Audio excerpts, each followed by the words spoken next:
आज बनवूया झटपट होणारा पराठा। यासाठी मी इथे एक नॉर्मल चपाती लाटून घेतलेली आहे आणि त्यावर आता ही लाल काश्मीरी पावडर टाकली आहे। ही तिखट नाहीये आणि त्यावर धणे पावडर आणि तेल टाकून हे सगळीकडे पसरवून घेतले आहे। त्यावर मी आता कसुरी मेथी टाकली आहे। तुम्ही याऐवजी कोथिंबीरही वापरू शकता। आता मी यावर तीळ टाकलेले आहे। तीळ कम्प्लीटली ऑप्शन आहे। थंडीचे दिवस आहेत, तीळ खाणं चांगलं असतं, यासाठी मी इथे तीळ टाकले आहेत। आपण या व्हिडिओ दाखवल्याप्रमाणे आता गोल करून घ्यायचा आहे आणि अशा प्रकारे पुन्हा एकदा आपल्याला पराठा लाटून घ्यायचा आहे। हा एक पद्धतीने पराठा झाला आहे। आता मी दुसरी पद्धत दाखवते। सेम त्याच प्रकारे सर्व मिश्रण पसरवून जसं आपण कागदी पंखा बनवतो त्या प्रकारे हे जे फोल्ड करायचे आहेत आणि त्यावर तीळ टाकून पुन्हा एकदा पराठा लाटून घ्यायचा आहे। अशा प्रकारे आपले दोन पद्धतीने इथे पराठे लाटून झालेले आहेत।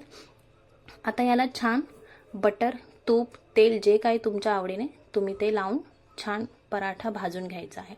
अशा प्रकारे इथे आपले पराठे तयार आहेत। हे तुम्ही लोणच्यासोबत, सॉस सोबत खाऊ शकता। झटपट होणाऱ्या मुलांच्या टिफिनसाठी द्यायलाही अगदी पौष्टिक